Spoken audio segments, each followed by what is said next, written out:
کچھ خزانہ خدا میں بچت کے لیے لوگوں کو بھوکا اور پیاسا رکھا جاتا ہے, کچھ رزق بچا لیا جائے. نادانو, اللہ رب العزت جو پوری کائنات کا رزاق حقیقی ہے, اسے کسی چیز کی کمی نہیں ہے. یہ روزے جو فرض کیے گئے خزانے میں بچت کے لیے نہیں, بلکہ ہمارے جسموں کی اور ہماری روحوں کی اصلاح کے لیے, ہماری روحوں کی اصلاح اور جسموں کی اصلاح کے لیے ہمیں تقویٰ ملے. میں آپ کو بتاتا ہوں, ایک سوال میں آپ سے پوچھتا ہوں. آج رمضان میں یہ بہت ضروری ہے, کیونکہ رمضان ہونے کے بعد بھی سب کو پتا ہے کہ چاند دکھتے ہی اللہ شیطانوں کو قید کر لیتا ہے. یہ سب کو پتا ہے, حدیث پاک میں بھی سرکش جنات اور شیطان دونوں قید ہو جاتے ہیں.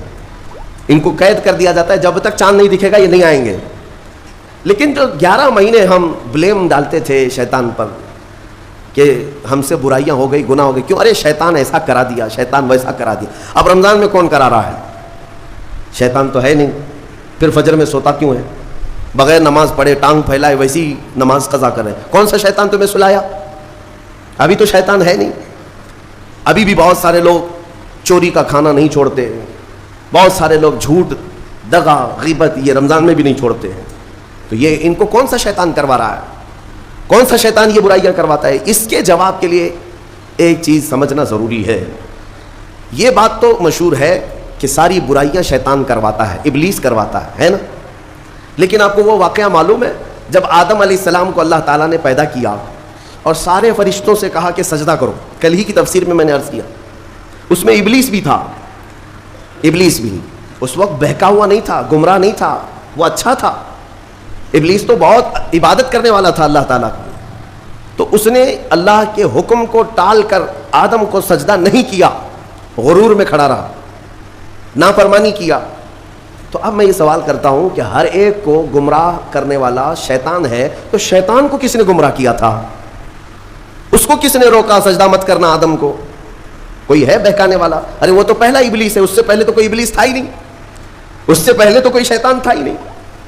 شیطان کو کس نے روکا کہ تو بڑا ہے, تو بلند ذات والا ہے, آدم مٹی سے بنا ہے؟ یہ خیال کس نے ڈالا؟ کون سا شیطان تھا اس سے پہلے؟ یہی بات سمجھنے کی ہے.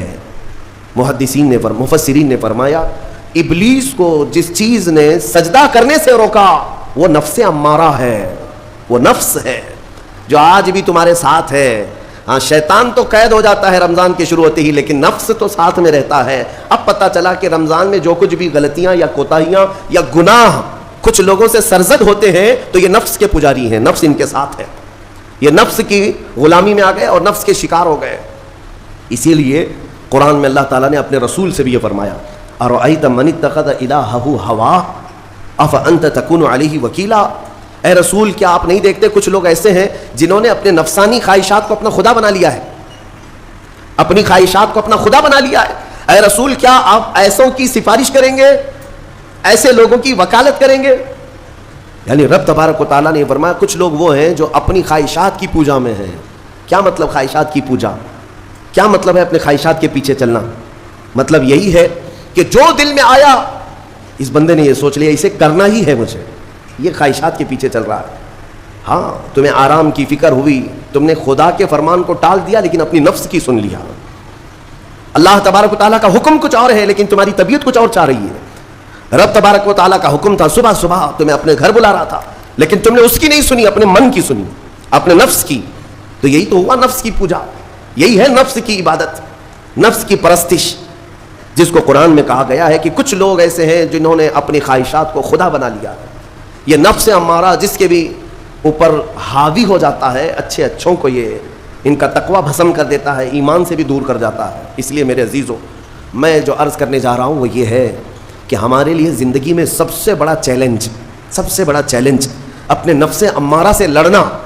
آپ کو پتہ ہے رسول پاک صلی اللہ تعالیٰ علیہ وسلم ایک جہاد سے جب واپس مدینے تشریف لا رہے تھے, وہ جہاد بہت سخت تھا, صحابہ زخمی تھے, بہت گھماسان کی لڑائی ہوئی تھی, لیکن جب واپس مدینے آ رہے تھے تو میرے آقا نے ایک جملہ فرمایا تھا, رجعنا من الجہاد الاصغر الى الجہاد الاکبر.